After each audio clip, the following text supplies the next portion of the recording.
My family has a summer cottage on Lake Muskoka. It's about 2 hours north of Toronto. The cottage is on a rock island, so you can only get there by boat.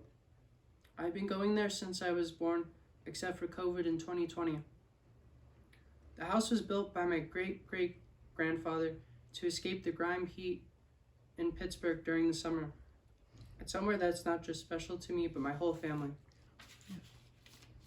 As soon as we turn onto the dirt road leading to the dock, I see the boat waiting there for us.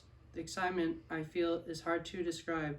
I wait all year for the weeks I spend on the island. There are lots of activities to do on the lake, but my favorite is wakeboarding. I started wakeboarding when I was 10 years old, and I'd been water skiing since I was 3 or 4, but I watched other people wakeboarding before.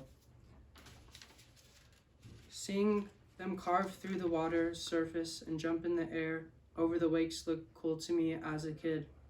One of my friends who was the same age had already started wakeboarding, and when I was with him on the boat, I decided to take a shot at it myself. That day, it was a little overcast, but calm enough to go out on a board. My friend's dad was driving the boat. My mom was in the back spotting me.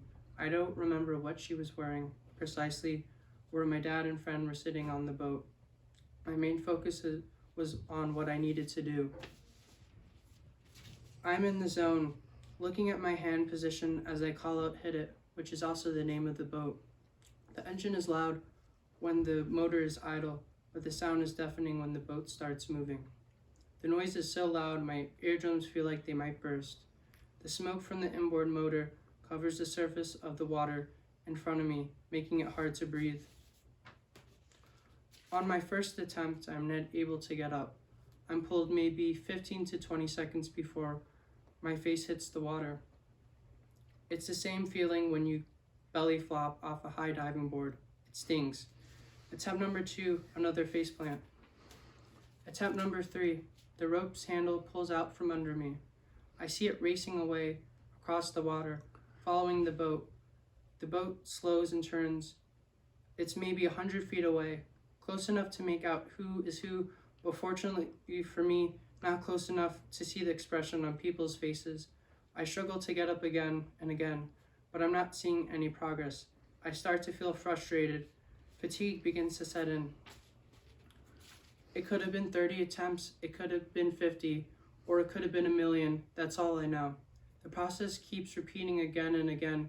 I get pulled, I fail. The boat slows, turns, the rope circles around. I grab it, I set myself. I'm in a ball, a wakeboard close to my chest. I've swallowed so much water by now, I feel like I might sink to the bottom of the lake. I've been out there for 3, maybe 4 hours, but it feels I'd been there the whole day. The water is cold. My arms ache beyond anything I felt before. The many plants give me a throbbing headache. I've been in the water for so long, my fingertips begin to shrivel, getting all wrinkly. It must have been painful for my parents to watch me wipe out 1,000,000 times. We'd been out there a good chunk of the day. The people in the boat ask if I want to call it a day, but I've already determined I'm not leaving the water until I get up. After many exhausting attempts, something started to change. There are so many variables I couldn't tell you what I adjusted, but eventually I was almost there. When I finally did get up, it felt amazing. It felt great. Me being out there for hours hadn't been a waste of time.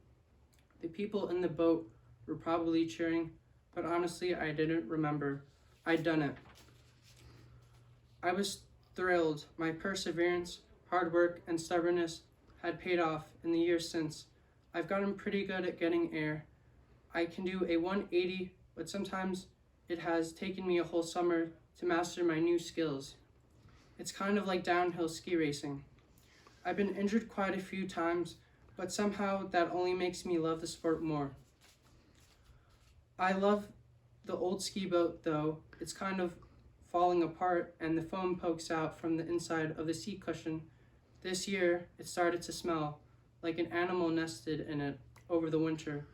It should probably be replaced, but there's more to some things than just their appearance or usefulness. The lake is like that for me. It's an 8-hour drive from New York. The car gets really small. After a while, we have to go through the Canadian border, which can take anywhere from a couple of minutes to an hour. It's tough to get to Muskoka, but there isn't anywhere else I'd rather be, particularly when I'm out on the lake wakeboarding. It's where I go to fly.